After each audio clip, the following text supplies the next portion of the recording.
Welcome back, everyone. This is Malone from Man Alone, and we are going to be doing some actual play today using the Star Trek Adventures Captain's Log solo role-playing game system. This is the day we've all been waiting for. Now, anyone who's interested in this game, wants to see how it's played, I think this would be a very good video to do that because I'm going to be doing examples of how to use the Captain's Log as an input for the ideas, and then to develop the story from there. However, JSYK, I am going to be placing it in the Warhammer 40k universe. Why? Because Warhammer 40k rules, okay? And because I really love 40k. I really love Star Trek too, but I feel more called to play a role-playing game in this universe, okay? And so please do not take that as an indictment of this game, because I think, if anything, this is a testament to how well written this system is here, that I am so easily able to adapt it and add in different characters, different settings from another universe, and still use a lot from the tables in this and the very simple gameplay mechanisms. And as I've read this more and prepared for this session more, I've realized just how taut of a system this is. It's so easy to get your head around. It's got some really simple dice rolling mechanics, but they work really well in developing the fiction, and it really leads you through the journaling thing, which is why I think this is such a great book for those of you who are kind of on the fence as far as solo journaling RPGs. This really creates a mental schematic of how you can go from the journaling into imagining actual scenes that unfold in this. This is a recent pickup as well. This is Warhammer 40k Wrath and Glory by Cubicle 7. This is the rule book. Now, I was holding off on buying this for a long time, and I'll tell you why. Because some months ago, I pre-ordered their new one, which I believe is called Imperium Maledictum. And I was waiting for that book to come before I got into this. However, I looked today, and that's not really expected till the fourth quarter of 2023, so closer to the new year. And so I just couldn't handle it anymore. The more I was getting into this, the more I wanted inputs from this universe, but I wanted it in a way that was sort of limited, right? Because if anyone, you've gotten into 40K or any science fiction franchise, you know that you could literally look into this stuff forever. And so I thought this would be good if I kind of use this as a source material. And boy, was that a good choice. This is this RPG, I think, would be so much fun to play with a group of people. Now, it's not designed for solo play, but there is plenty in here that we could use as sort of ideas and inputs. And chief among them is simply these pictures, some of which I've never seen before from 40K. And that, you know, as always, the pictures are very vivid, evocative. We have a rogue trader right here. We have like letters written to different people that give us the idea of what the situation is in this book. And that is a huge advantage of using this book as well, is that this gives us a setting. Now, not too small of a setting. It's actually going to give us like a whole system within a galaxy. However, the Gilead system where this RPG takes place in is set apart from the rest of the galaxy, and it's hard to contact people from there. And so we can use this as sort of a map of different worlds to go to. We have all different worlds. We have different truths about what's going on here. We have like a little insight into the politics. And this is a really good self-contained way to have a primary source to draw from. Now, we're not limited to this. It's not like every time I think of something, I have to look at this and make sure that that's true. I'm just using this as input. I'm receiving information from it. I'm being playful with the information. I'm not getting too addicted to the exact information. If I get a year wrong, a location wrong, an idea wrong, that's okay, because this is not something that I am trying to sell or publish for profit or anything like that. It's play, it's a game, it's imagination, and it's really going to create an incredible story, okay? Now, we have the Gilead system, which is a huge advantage, and we have the archetypes, which are so many different characters that you can play in this game. And I really do want to play this game with a group when I get a chance. But this section is going to give me ideas as well as the type of people who can show up as NPCs, who might be part of my retinue, who might be people that we encounter along the way, might be people that we battle with, right? Because some of these in here are like orcs or gangers on hive cities. This is an Eldar Corsair. And the other thing that it's doing is it's giving me stats and loadouts. Now, again, in Star Trek, we're not it's not the type of RPG that we're going to be, getting into the crunch and using stats and having specific rules about what equipment or weapons I use, but it will give ideas of the relative strength and what kind of matchup these things are between the different characters. It'll give me ideas of what sort of items or equipment or tools I might use. And it's just going to provide me with a lot of flavor, a lot of inputs that I can use and put to use while we're playing. I wanted to say in the last video, when it kept coming up that was saying like, you're going to discover, I kept rolling on the tables over and over again that like the thing you're interested in is discovery. And I eventually decided that my character is kind of looking for some sort of archaeotech, some sort of object that they're trying to discover that holds some sort of power. We don't know much about that yet. But I had said in there that discovery is not really a piece of the 40k universe. Now, I sort of stand by that in that the stories are not built around discovery in the same way that Star Trek is. In Star Trek, you're going to have a lot of stories that say, oh, we encountered this new planet, this new civilization. Look how different it is. Look how interesting it is. And in 40K, when you encounter a new civilization, you're probably just going to wreck them, okay? Especially if they're non-human, and especially if they're not going to pose a threat, like they're not a major civilization that you need to mount an army against. They very well just might wipe them out without even thinking twice about it. Now, the exception to this is rogue traders. Rogue traders have a, they have this degree of, I forget what it's called, but they, let's see here, the warrant of trade. And this basically says that they are outside of the jurisdiction of the Imperium, and they can go and they can encounter new people and they can trade with Xenos and they can make connections and they sort of run on the authority of the Emperor no matter where they go. And this is true. These individuals probably do discover, right? Now, I haven't played the new video game Rogue Trader, so I'm curious to see how that is. But in general, again, you just don't see as many stories in 40K about finding new worlds and fascination and stuff like that.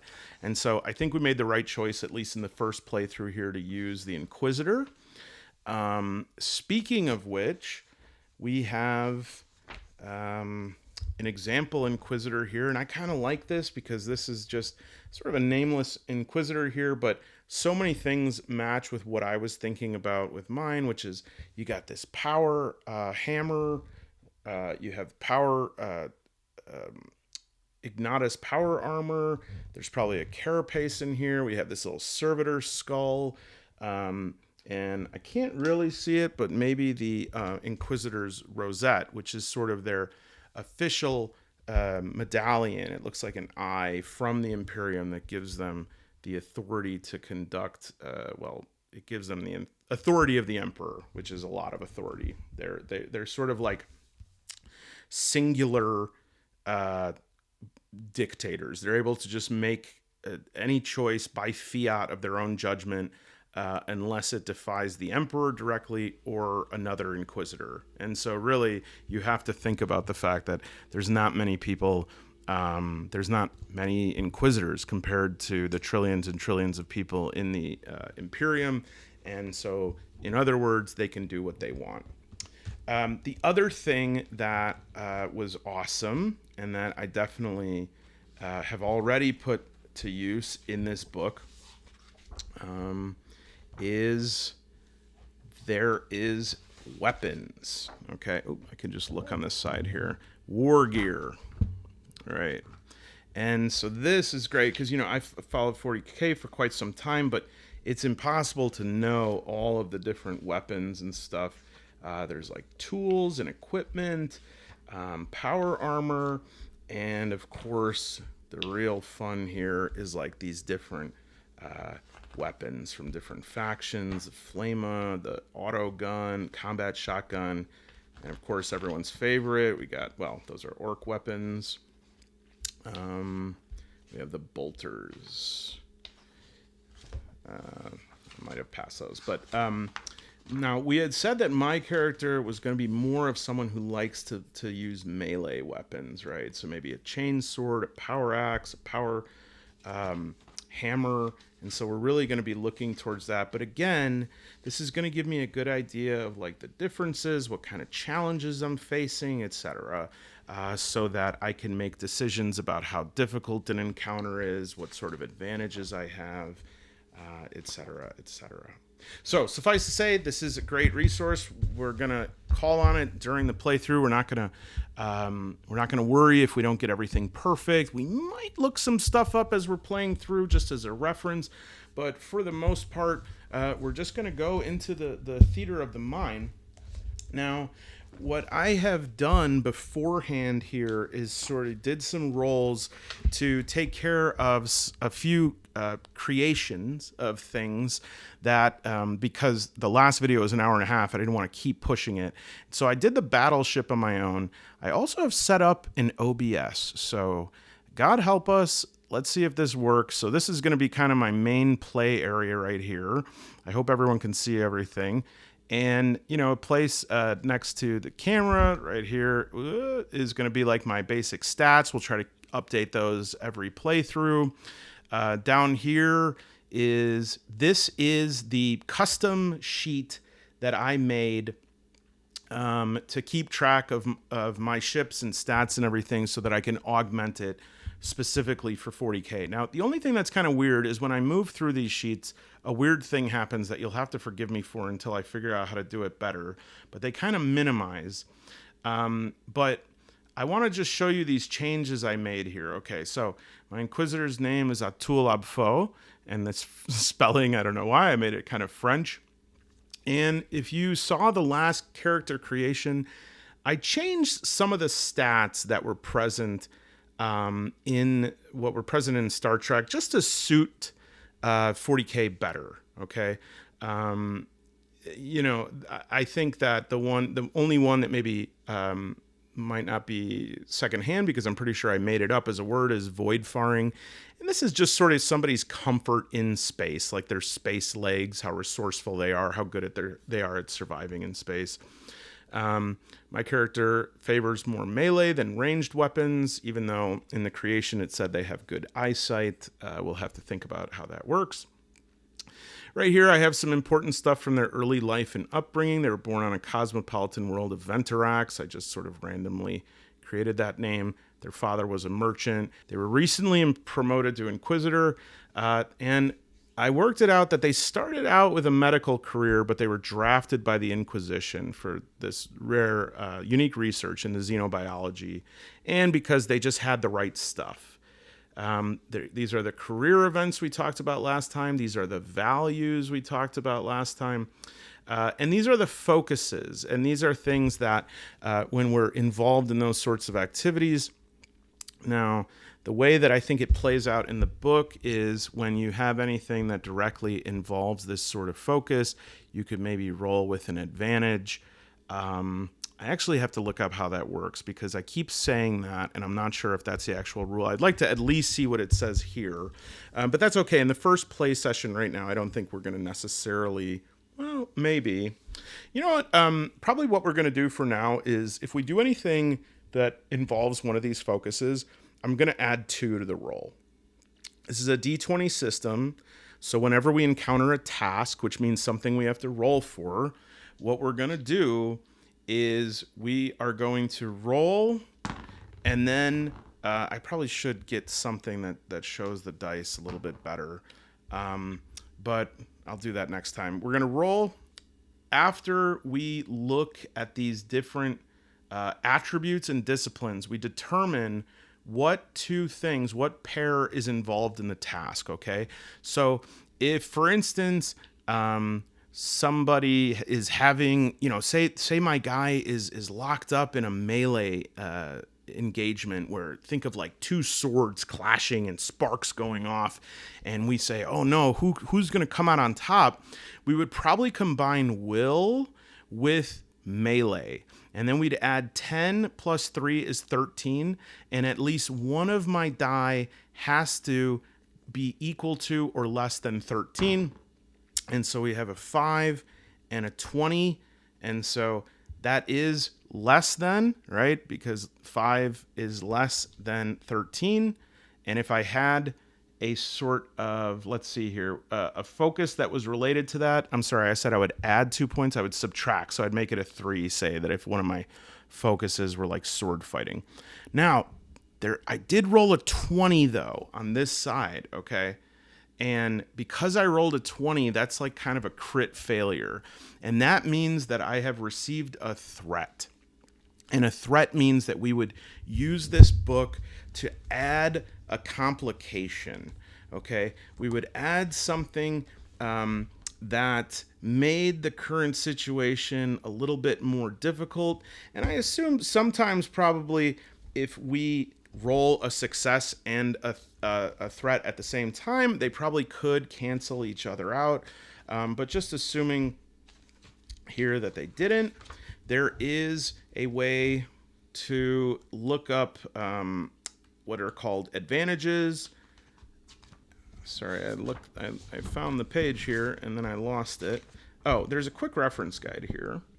Advantages and complications would be 268. I should always stay anchored to that quick reference page. Actually, I'm going to move my bookmark there. And right, so we might add a complication. We would roll a 20 and 11. Conflicting orders. The situation is made worse when tense orders are received that make the crew have to decide between their pursuing their stated mission goals or obeying their conscience. So this is a complication that we put in the narrative. I would obviously change it a little bit for 40k. Again, this is an Inquisitor, so it doesn't matter what the crew thinks. The Inquisitor has that sort of ultimate command, but there's still crew personalities, and there's still people that are willful. It's not like the Inquisitor automatically gets their way every single time because they're working with humans. Okay. So this is the base setup, and then I have some different ways that we can zero in on stuff. This is to look at the stat sheets while we're playing to get a better look at that. This is if we wanted to refer to the booklet here, we can look directly there. This is if I wanted to zoom in and just show the camera here. And this is the battleship. Okay, so this is another thing that I rolled up kind of while you were sleeping.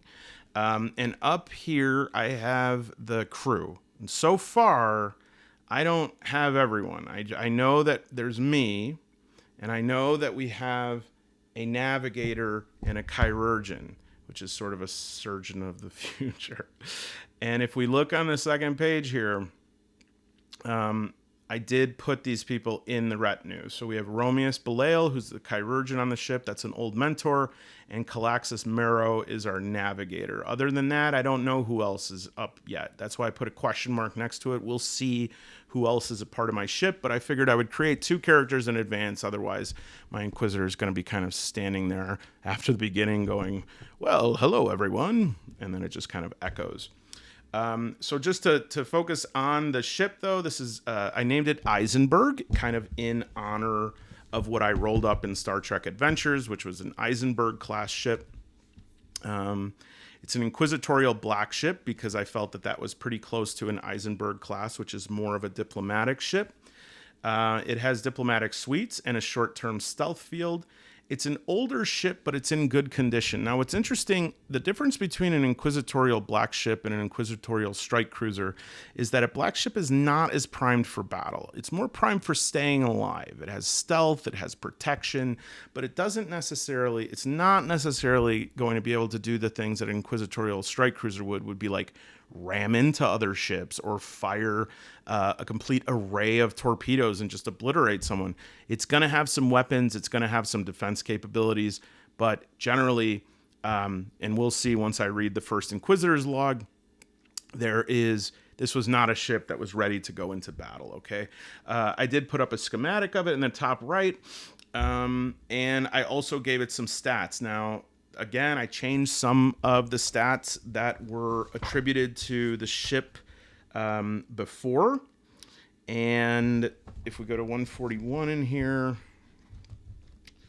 I don't have to painstakingly say it this time. But you basically, the systems that they had were comms, engines, structure, computers, sensors, and weapons. I changed that to stealth instead of comms, engines, machine spirit. You know, how much incense do we have to put on this ship? Sorry, I did keep engines. I think I put these a little bit out of order. So I have Auspex, which is sort of the scanner. I have the engine, which is the overall power of the ship, the structure, which is the integrity, and then I did include weapons. So if we look at this ship, the stealth is probably the highest. The weapons are the lowest. Again, that doesn't mean we have perfect stealth, nor does it mean that we have no weapons. That's just what we're going to start with. And then the departments, this is a cool way to quickly determine like roles that involve my retinue, because I may not be able to roll up another NPC right away. And over time, if NPCs are playing into the game a lot, I may create a character sheet for them. But in the meantime, I can sort of just look under their department and use that number as their role number. So for instance, if I have a pilot and that pilot has to make a very difficult maneuver, I might say, okay, let's combine engine and pilot. 6 plus 2 is 8. I have to roll lower than 8. So as we can see, this is, it's tough right now. The ship is not that powered up. Pilot, navigator, security, engineering, adeptus mechanicus, and chirurgy.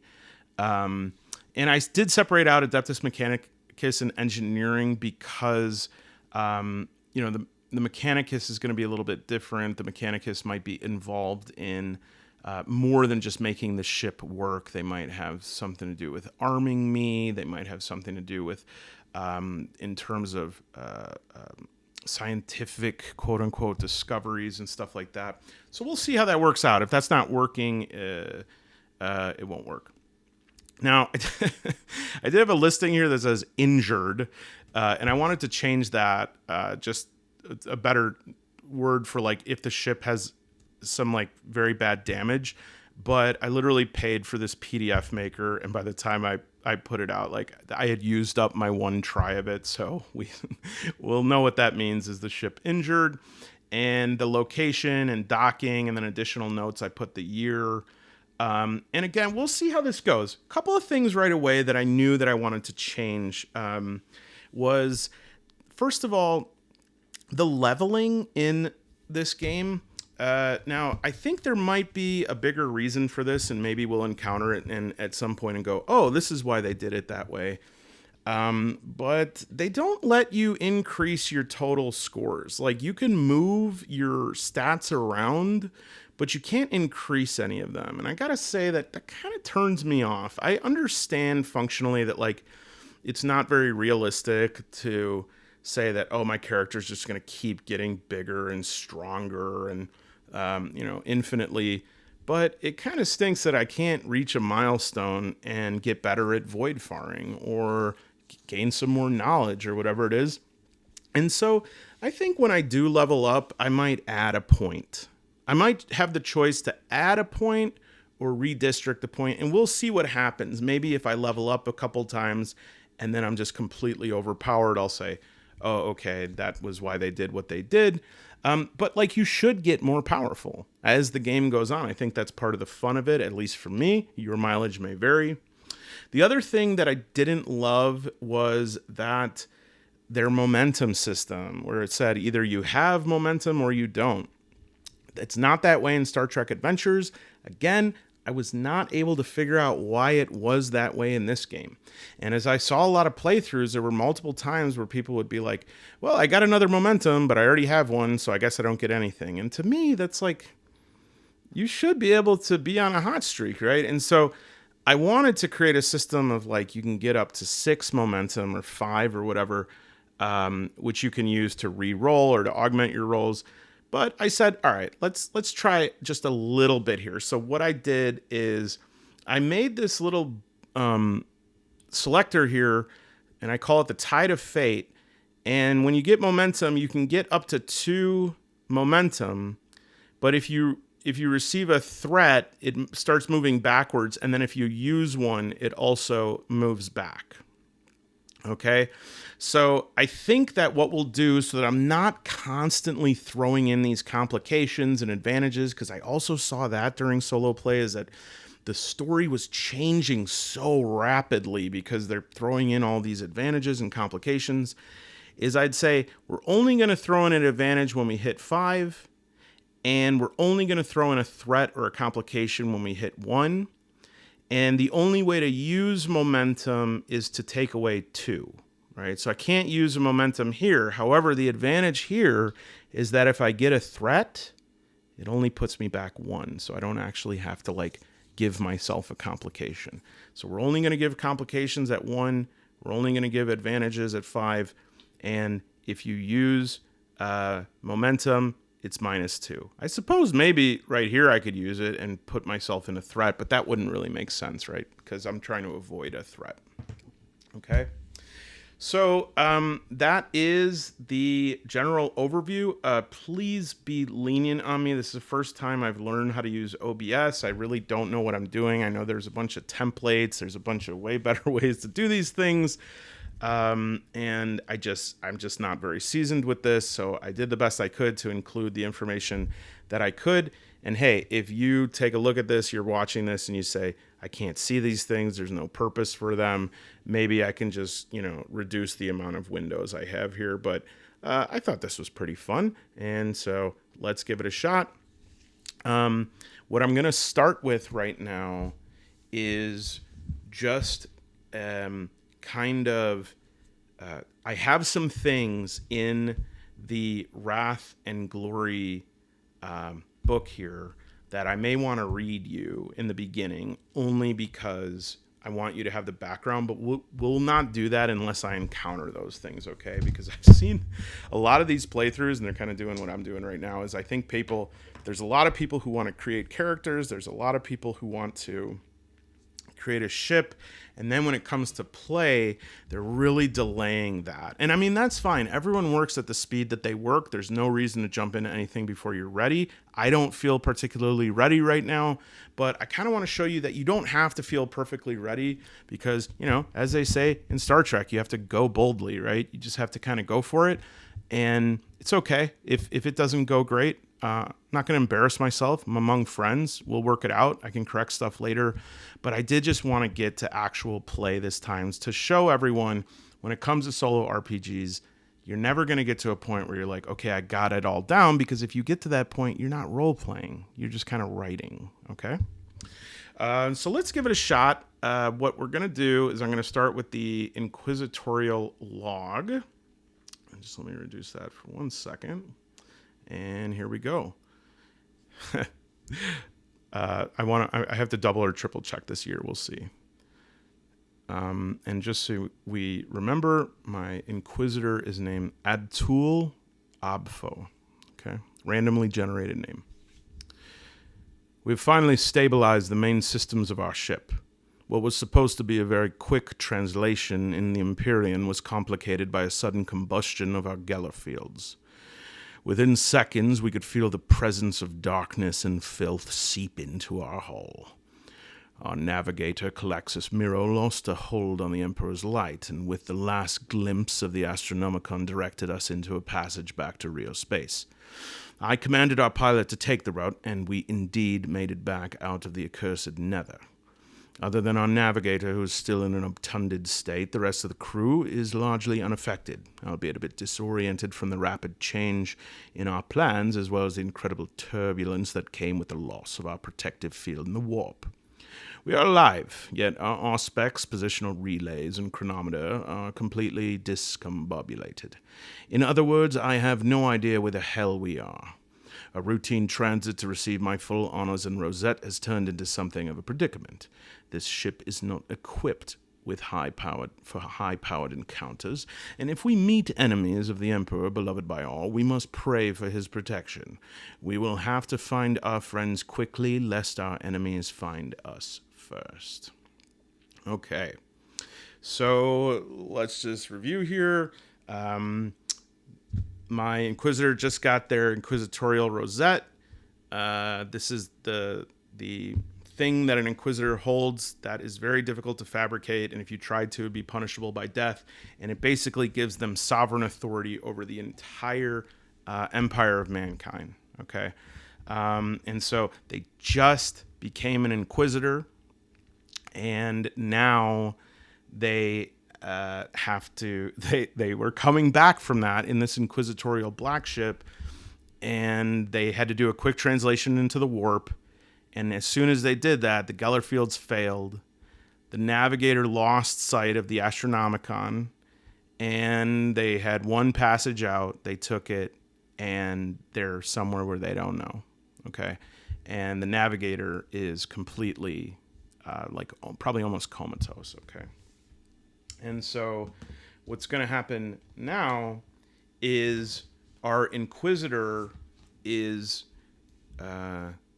on the front deck of the ship, and the crew around, everyone's sort of rubbing their eyes, rubbing their head, and we are going to have the Inquisitor check in with, I guess there's only one choice here because our Navigator is still out of commission, so Romius Belial, who I put this as an old mentor of our Inquisitor. And remember, our Inquisitor has this past where they were going down a medical track, but their research got noticed, and then the Inquisition said, hey, you have the right stuff, we want to put you in school. And they just became an Inquisitor. And Romius Belial is an old mentor, someone from the medical days, okay? So the Inquisitor will say, Romius, what is the condition of our crew? And Romius says, my lord, the crew is the best they can be. They've just experienced a rapid translation from the warp back into real space, and the entire exchange of that was quite traumatic, and physically as well as mentally, but our crew is strong, and I have attended to those who need medical assistance. Other than Calaxis, all is but well, some cuts and scrapes and bruises, my lord. How many times do I have to tell you, Calaxis? You don't have to refer to me as my lord, old friend. I've known you since I was a wee lad. Well, in my mind, you're still a wee lad. Now, careful there, Calaxis. The comfort that you can have with an Inquisitor is only given out in small doses. Yes, of course, my lord. Speaking of, I should probably get back and attend to the crew. Hold on 1 second. Romius, I need the Navigator up. I need to be able to speak with him. When will I be able to do this? Well, there's no telling. The Navigator uses their eye to peer into the warp, and such effects are not under the auspices of medical science. We are dealing with matters of the soul, of the infinite void of... I know about the warp, the infinite void of space. I need you to do everything we can, because I have no idea where we are, and I need to know if we're about to have our entire hull blown to pieces. Of course, my lord. I will go attend immediately. Again with the my lord.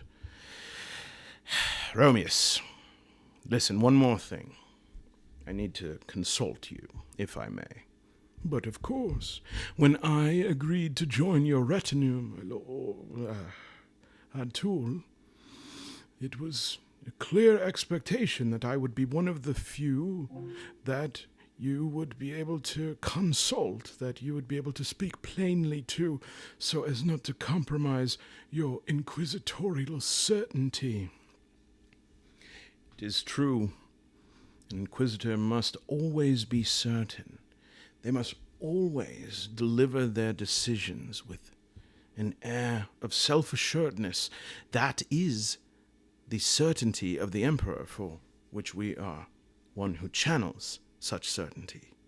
Now, I know that I no longer study the medical arts, but I do think of myself as a physician to the galaxy, and I must tend all wounds. Yes, of course, when I received my rosette, I was designated as the Ordo Malleus. I was to use the Emperor's might to destroy the wretched demons that emerged from the warp in the name of these false gods. But now, in this new sector, and this, by all accounts, the light of the Astronomican does not reach here. And my authority yet remains absolute. However, if the light of the Astronomican does not reach here, how much will they respect the word of the Inquisitor? My lord, the word of the Inquisitor does not ultimately emerge from their rosette or any scrolls of parchment giving them the mandate. It emerges from them. As you said it, the certainty. If you are to make any decisions, if you are to determine our fate, if you are to encounter friends or enemies of the Imperium, you carry within you the strength of the Imperium, and that alone is a seal burned deeper than ink on parchment. Yes, I agree. We're going to need to determine if there's anywhere that we can land. And no, I will not be taking any dropships. We need to find a place suitable to land this entire ship. Now I start directing this towards the pilot. I haven't rolled up a pilot yet, but I think we could probably come up with a pilot. So the pilot ranking here is 2. And so that means it's kind of average here, average piloting. So this might be a newer pilot. And let's say, I don't know why, let's just say the pilot's name is Endra Lark. And Endra is a pilot. And I'd say the relationship is professional.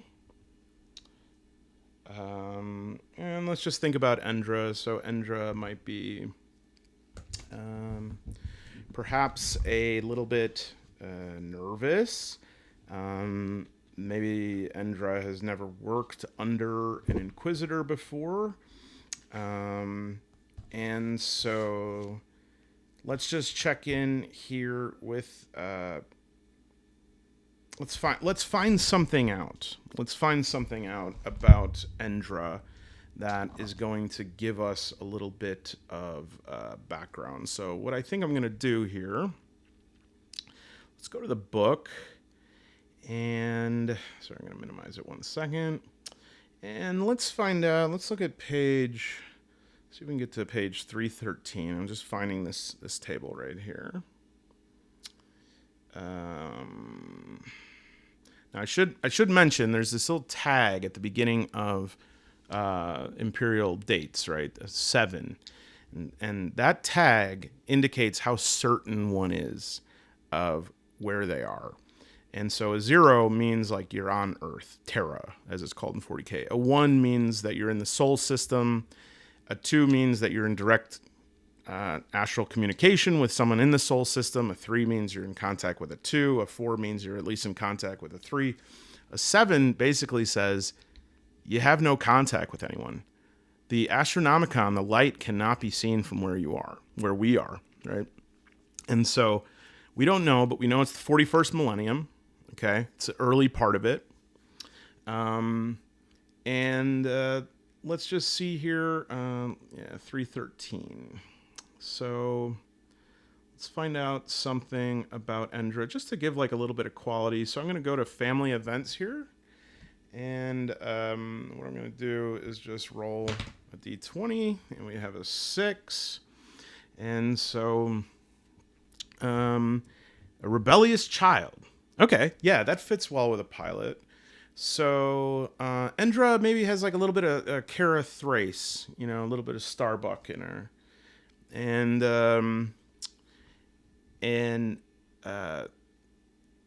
Edra Lark says,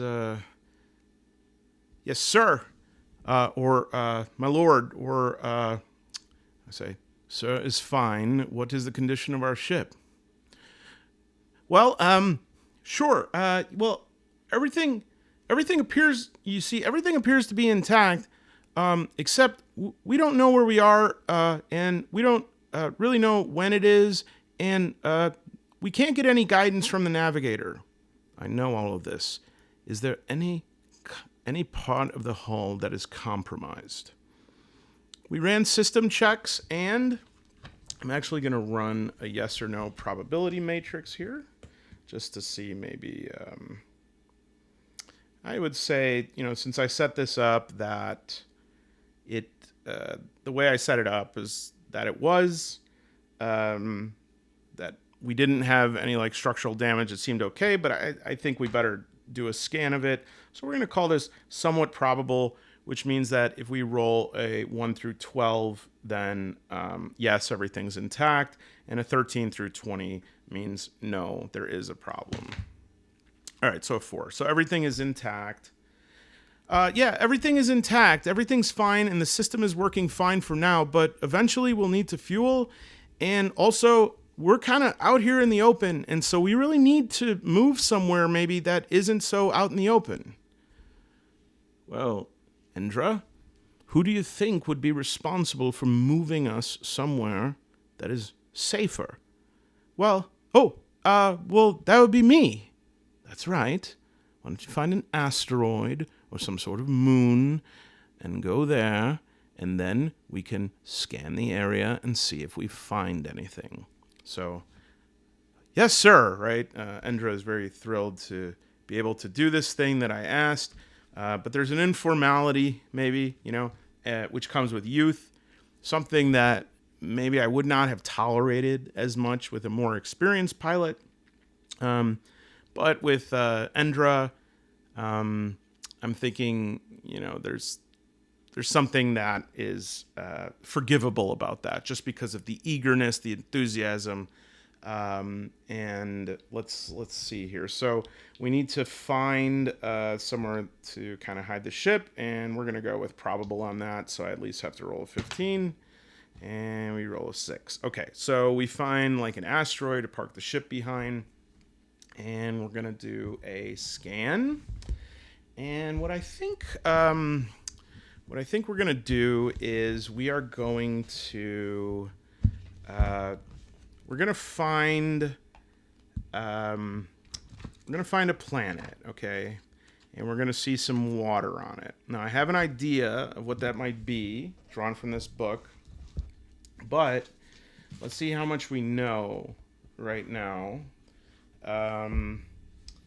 Let's see, we're going to do a scan, and this is kind of, we're scanning the entire system. And so, just on the from a probability standpoint, this is not an absolutely certain thing here. So we'll go with 50-50, so under 10. Okay, good, 8. So, all right. So Endra says, sir, we did find one planet. There's some confusing readings from it. On one hand, it does say that there is some water there. On the other hand, from the atmosphere, we're seeing a lot of smoke and also a lot of greenhouse gas. Not anything that isn't survivable, but it just seems like, I don't know, maybe the planet's a little bit on fire? On fire. Yeah, I mean, it just looks like there's like a lot of things that are burning, but there's also water, so I don't know. Well, we certainly don't have a lot of choices, and when you're in the middle of space and have no idea where you are, finding a place with water seems more promising than a lot of other things, so Why don't we approach this planet and see if we can get a better scan? Okay, so this is going to set up for the first task here. And what I think I'm going to do is we're going to approach the planet. And this planet is Enoch. Okay, so I know that from the book. And we'll see, though, if we're going to be able to find out about this planet. Okay, so Endra takes us close to the planet. And as we're moving closer, we're going to have Romeus, my mentor, the surgeon, come up and say, My lord, Calaxis is now awake, but he's still disoriented. I will let you know as soon as he is available, so that you may speak to him. Very good, Romeus. I want to be alerted as soon as that happens. Yes, of course. Now I direct to Endra to try to open up a Vox channel with the planet. And so she does that. And I get a voice on the other end, and it says, "You are entering the space, Imperial space, outside of the planet of Enoch. Identify yourself immediately or risk destruction." And when they say that, I guess it kind of makes me like snicker a little bit, because it's like, you're telling me that I've entered into Imperial space. I'm thinking that my Inquisitor tool is kind of like, I am the Imperium, but I think it's more, I don't think it's more like a how dare you, but just more realizing the maybe dramatic irony of this situation. And so he says to Endra, give over the Vox to me. "Yes, hello, Enoch of the Imperium. I am Inquisitor Abfo, and I have arrived here after translating from the warp from real space, after I was en route back towards Terra from an inquisitorial stronghold planet. Now, we will need to refuel, we will need information about our whereabouts, and I may need to take on some of your personnel if required in the retinue. So what you will do is you will provide me now with coordinates such that I may make landing." Now, if we recall, our friend here, he had one of these early events was that he was involved in a transporter accident. And I haven't fully fleshed that out in my mind. We'll see what happens. But essentially, there was something where he was controlling a transporter and something malfunctioned. He wasn't able to get it back on course. And the crash injured some people, injured him, but killed someone important to him. And because of the auspices of his job, right? These are, again, Inquisitors. They can order sort of the exterminatus of an entire planet. It is expected that he would not mourn that. Like, everyone just sort of, as he reported it, I'm thinking maybe it was somebody that was a peer of his, maybe even a rival, but an early friendship. We'll see. But it's almost, I almost compare it to when you lose a pet and other people don't realize how difficult that is. And because they don't recognize that, it gets in the way of your grieving. You kind of have to suck your grieving in. You can't do it. And the effect of this is that Atul does not take like drop ships. He wants to land the whole cruiser, right? And the person from Enoch says, "That is a negative. We do not recognize Inquisitors. We know all of the Inquisitors in the Gilead system, and we do not recognize your name. Therefore, we determine that it is most likely that you are an enemy of the Imperium." All right. So, we're in this Gilead system, right? We're cut off from the Astronomican. I think it's been about 3 years that they've been cut off. Now, we don't exactly know when we are, because when you travel through the warp, time's a little bit fluid. But what we need to do is convince this individual that we can land there. All right. So I think this would be a good time to do a task. And so I would say that presence is definitely going to be the attribute. And command. It's going to be presence and command, so 9 plus 4. So we have to roll a 13 or less to determine if I am able to convince this person, if I'm able to convince them with a complication, or what it is. And before I do that, I just want to open up this book to the complications, 268. All right. Just so that we can get working on that, just in case.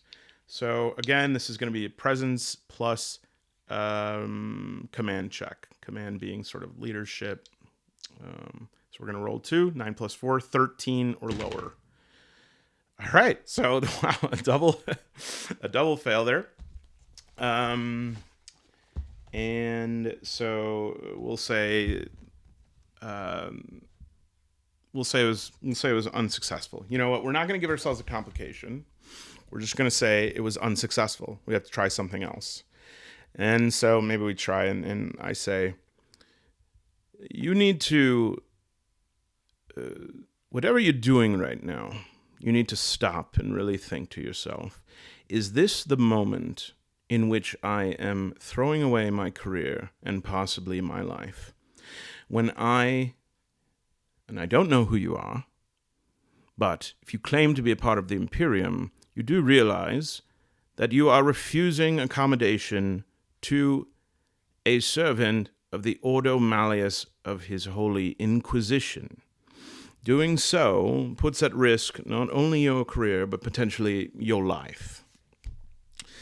And the person responds, they say, yeah, well, both of those things really aren't worth shit anymore. So I guess I'll just have to take my chances. And they disconnect the Vox. Endra says, it's disconnected, sir. This is not going to be as easy as I thought. And I think Endra, in her sort of naivety, says, well, I mean, maybe we could fight our way in. And it's almost a ridiculous enough idea that it doesn't warrant a response. But I look at this as like maybe a little bit of a moment here that I can do some teaching.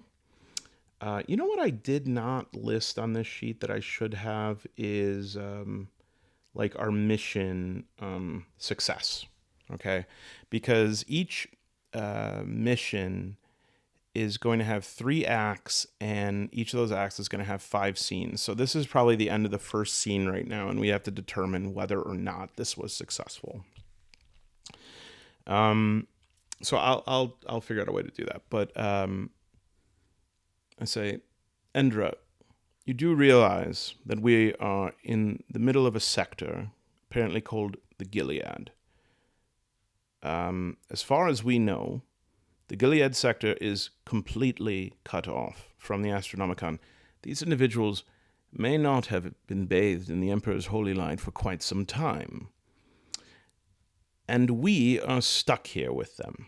And so you propose that we are to open fire on possibly our only potential allies in the system with an inquisitorial black ship that in total has but a few torpedoes and railguns, and you plan to fight a planet with this. And I think Endra looks like a little bit ashamed, and kind of like, yeah, okay, that was kind of ridiculous that I even said anything. But again, this like amuses me. And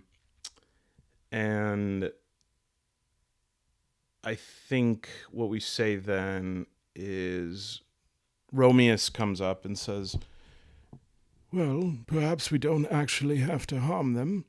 Maybe we can threaten as much. You mean bluff? Now, my Inquisitor, one of their values is a true Inquisitor shall not compromise their morals. I'm not quite certain that bluffing is part of their morals, because that might just be a strategy. And surely no Inquisitor could be expected to like not bluff or manipulate or lie. I mean, that's their stock and trade. And so I think that my character, I think a tool probably considers that momentarily and says, if there was some sort of show of force that we could do. But alas, I don't even have the weapons to power up and put systems on. Perhaps it's better to attract flies with honey. Endra, have they been able to obtain a reading on our ship? And let's actually roll probability for that. So I'll say that's probable 50-50. 13. Yes, they have. Okay, so they know what our ship looks like. So we don't have any way of positing ourselves as someone else. The best that we are able to do is make an offering. See if you could reestablish a Vox connection. So Endra reestablishes a Vox connection. And I say, yes. Hello. You did not allow me to finish. I come here on behalf of the Inquisition's holy orders, and we are under direct instruction to provide the Inquisition support and guidance. I'm sorry if we spoke brusquely before, but you see, we have overcome quite a travail in coming here, and we have encountered nothing but enemies along the way. And we are so very accustomed to using force. But instead, I would like to offer something else, which is an entire hall full of weapons. And I think that Endra looks at me at this point and is like, what the hell are you talking about? We don't have that. And I just kind of put my hand up to silence her. And I think then we will roll probability again, and we'll say maybe, let's do 50-50 again, but let's see, maybe we'll give ourselves a complication if we don't get it. Okay, so 16. So what we'll say is that they allow us to land. They come back on and they say, affirmative, maybe we have to give affirmative, Eisenberg. We will allow landing.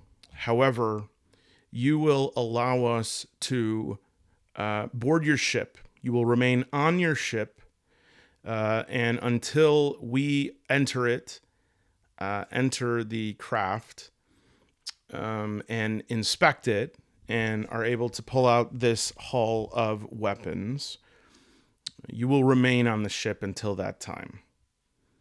And I think that a tool knowing that there's no going back now and we'll just have to figure it out and rely on himself, he says, but of course, I would expect nothing less from one who is so experienced in keeping a world safe like you are.